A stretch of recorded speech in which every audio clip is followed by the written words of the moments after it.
wiped the blade of the ice skate clean, opened my mouth wide, and saw a painful cavity. With no dentist around, I made a bold decision. I removed the blade from the skate and used it to deal with the bad tooth. I took a deep breath, braced myself, picked up a rock, and brought it down hard. The pain was so intense that I blacked out instantly. When I woke up, I opened the packages that had fallen from the plane crash, hoping to find something useful. The first box contained a stack of videotapes, the second held a volleyball, and the third had a pair of ice skates. Maybe I could use them to crack open coconuts. Later, I found a woman's dress. I tore off the hem and turned it into a fishing net. When I was about to open the last package, I hesitated. I decided to leave it sealed as something to keep me going. Using the makeshift net, I caught a small fish, but the smell was too strong. I couldn't bring myself to eat it. I tried starting a fire by rubbing sticks together, but ended up cutting my hand. Frustrated, I smashed everything around me. After calming down, I noticed the handprint on the volleyball. I smeared my blood over it to make a face and named it Wilson. It became my only companion on the island. I talked to Wilson constantly while continuing to try making fire. Maybe it was the loneliness, but finally, the wood began to smoke and flames burst to life.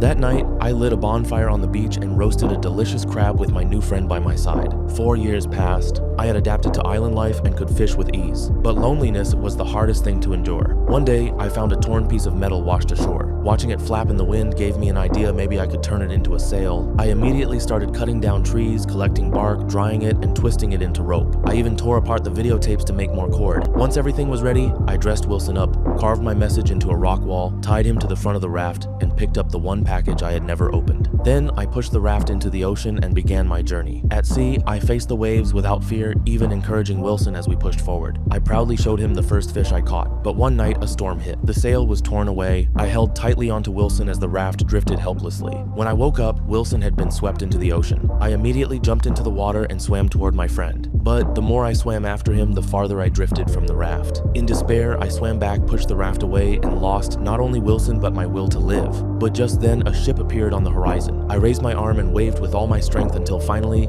I was rescued. A month later, I returned home. But after 4 years apart, the girlfriend I had thought about every day had already married someone else. At the welcome party my company held for me, the table was filled with seafood, but it all tasted like nothing. Instead, after returning to the city, I realized something unexpected. I missed my best friend Wilson more than anything.